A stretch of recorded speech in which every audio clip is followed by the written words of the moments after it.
different classifications are there. For example, biotic, abiotic resources.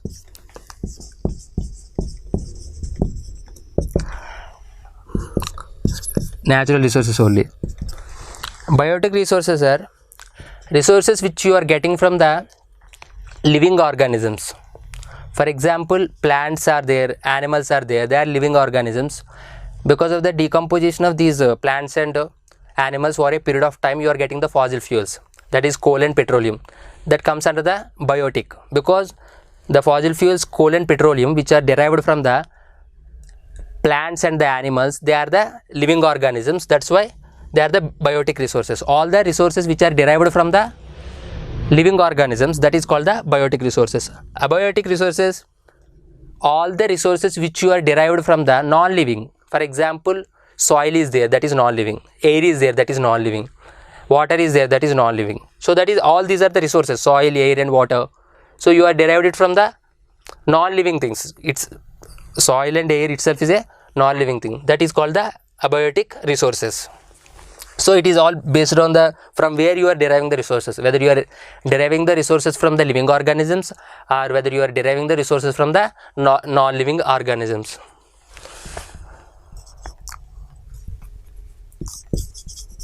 From where you are deriving, based on. This is the first classification. Then renewable resource.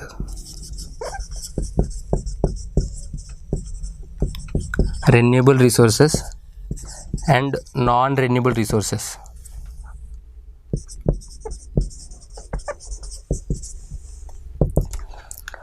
Renewable resources are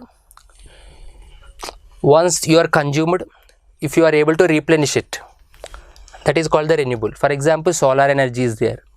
Every day you are using the solar panels and producing the electricity from the solar energy, but that quantity is not completing. It is replenished. Every day sun will come and you will get the solar energy, and there is no problem of if you use it, it will be completed. If you consume it, it will be completed. Then we don't have any resources to consume. It's not like that. Renewable energies are, you are able to replenish after usage also. So there is no point of bothering about quantity will be reduced, then there will be no quantity for future usage. That is called the renewable resources. Non-renewable resources are which are depleted with usage. For example, you have oil reserves which can serve the people for the 20 years. So every day you have some extra quantity of the oil required, so you have for the 20 years. So that is the fixed quantity. If you use it, that will be completed. Then you don't have it for the future usage. That is called the non-renewable resources. You cannot replenish it, you cannot fill it. It's not like the wind energy and the solar energy, which can be filled, which can be used multiple times without bothering about the depletion.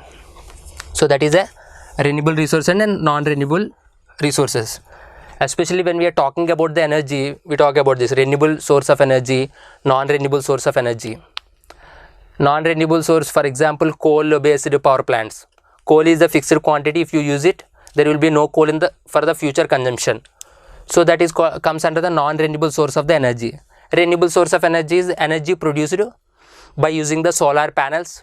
So that is the renewable, because you can use how much quantity you want without bothering about the depletion of the resources, because they are continuously available. Then other classification, this is based on depletion.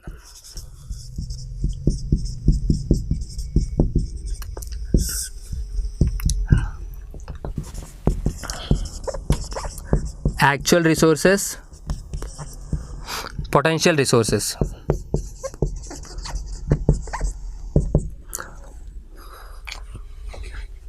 For example, if you have surveyed that there is some quantity of the coal in Singareni, you have surveyed and you have assessed the value that 2 lakh metric ton, something like. So you are sure about that, the quantity and the value of the coal. So that is called the actual resources. You are sure about it. you did the preliminary inquiry and preliminary survey, then you did the actual survey, and finally you have confirmed the quantity by using the different techniques. So that is the actual resources. Potential resources is like where you did the preliminary survey, you identified some resources, some oil, that crude oil, then coal and etc. But you are not sure about it. You haven't done that complete survey, and you have not assessed the total quantity of the resource and the total value of the resource. So that is the potential resource. So there is a news that there is a huge oil reserves in the Krishna Godavari basin which can be useful for India for the next 20 to 30 years. That is based on some preliminary survey, but it is not completely assessed, not completely surveyed. So that is called the potential resource. Actual resource and the potential resource. So these are the different classifications of the natural resource based on from where you are deriving. Biotic resources which are derived from the living organisms, and abiotic resources which are derived from the non-living. Abiotic resources, example, air, soil, water. Biotic resources like fossil fuels which are derived from the animal and plants, dead animals and plants, decomposition of the dead animals and plants over a period of time. As the animals and plants are the living organisms, you are deriving it from that living organisms. Even after death, you are considered as the biotic resources. So that is the main difference, biotic and abiotic. Then based on the depletion, some resources automatically will be depleted if you consume it. Something like money in your pocket, your father has given you 2000 rupees, you are using it for the different purpose. You watched the movie, 200 completed. You went to restaurant, 500 completed. So then 1300. So that is a depleted with the usage. If resources are depleted with the usage, that is called the non-renewable resources. Like coal resources we have, oil resources we have, money we have. This is called the non-renewable resources. If they are not depleted with the usage, for example, solar energy, wind energy, whatever you use it, like how many solar panels you put, still you will get the solar energy tomorrow from the sun. So that is a continuous process, you will get continuously. You have no need to bother about quantity will be reduced and there will be no resources for the future usage. So that is called the renewable source of renewable resources. You use these terms, renewable source of energy and the non-renewable source of energy. And other resources, other classification, actual resources and potential resources. It is based on whether you confirmed resources. In case of the actual resources, you have did all the things, preliminary survey, and you have assessed the value, quantity and everything. You are sure about that quantity of the resources you have. That is the actual resources. In case of the potential resources, you just did the preliminary survey. You have identified some resources are available, but you are not sure about how much quantity is available and what is the value of that resources. So that is the potential resource. In future, by doing all the remaining activities, you will identify the total value of the resources. So that is the potential resources. So this is all about the classifications of the natural resources.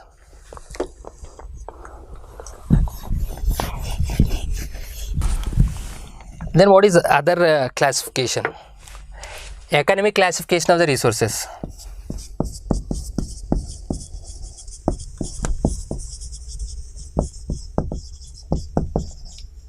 Economic classification of resources.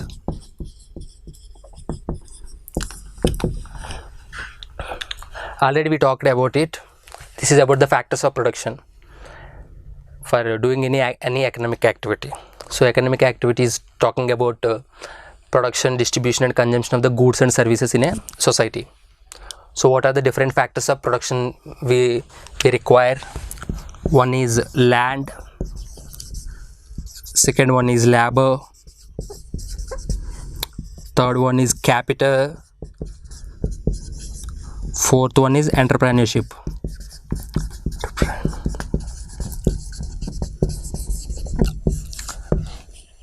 This is the economic classification of the resources, because These are the different resources required for doing the economic activity, that is the production and distribution and consumption of the goods and services in society. So in this land is very important for establishing any plant and for producing any goods and services. For example, from the studio where we are recording these videos, we need a land to establish that studio. And labor is nothing but human resources. I am labor in this total process of providing a group 2 coaching to you people. I am the human resources. I am teaching to you. So we have the land, we have established a recording studio, and that institute recruited some faculty like me. So that is a labor, that is human resources. Then capital is a wealth possessed by the people. Sampada, like wealth possessed by the people in terms of money and goods, other assets and everything, like real estate, stocks. So that is the capital. Capital is very important for doing any economic activity, for buying the things required, for paying the salaries to the people, for paying the rent to the land, or buying the land. So capital is very important. Then entrepreneurship is talking about the person who is coordinating all these things, land, labor and capital, and starting this economic activity and marketing and selling the products in the market. The person, the entrepreneur, the owner. So the skills are very important. If he has the knowledge of the business, and then only he can do that business, then only he can produce the goods and services, isn't it? So these are the different resources, economic classification of the resources. Here I want to tell you two more terms which are given in the syllabus. They are the physical capital, and the second one is the financial capital. Physical capital and financial capital.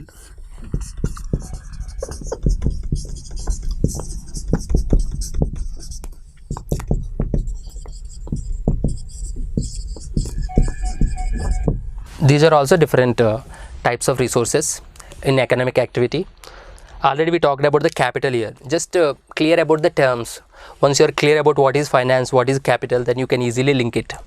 Capital is the wealth possessed by the people in different forms, like in money, in tangible goods, like different equipment they have in their office and their industries, real estate and the shares, and all the wealth, whatever it may be the form, all the wealth is called the capital.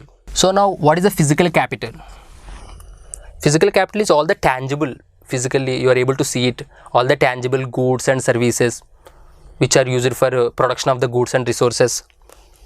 That is the physical capital, like inventory of the raw material and the cash and the equipment for producing the goods and services, that is the machinery. That is all about the physical capital. Then financial capital. What is finance? Finance is all about handling the huge amount of the money by the organization or by government. So financial capital is the money required for the businessman to start this business, to produce the goods and services. So that is the financial capital. So this is about the economic classification of the resources.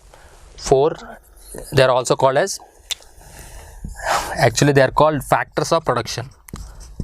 Different factors required for production of the goods and services.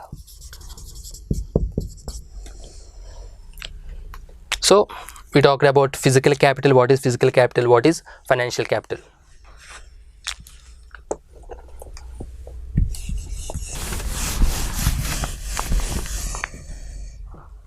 So we discussed about what is resources, what is development, what are the different types of resources, classification of the resources, that is basic classification, natural resources, human resources, human made resources. Further classification of the natural resources based on different factors, based on from where you are deriving, that is biotic natural resources, abiotic natural resources, and renewable natural resources and non-renewable resources, and actual resources and potential resources. Then we talked about the economic classification of the resources, that is 4 factors of production: land, labor, capital and entrepreneurship. Then we talked about the 2 terms, that is a physical capital and financial capital, given in the syllabus. This is about the introduction.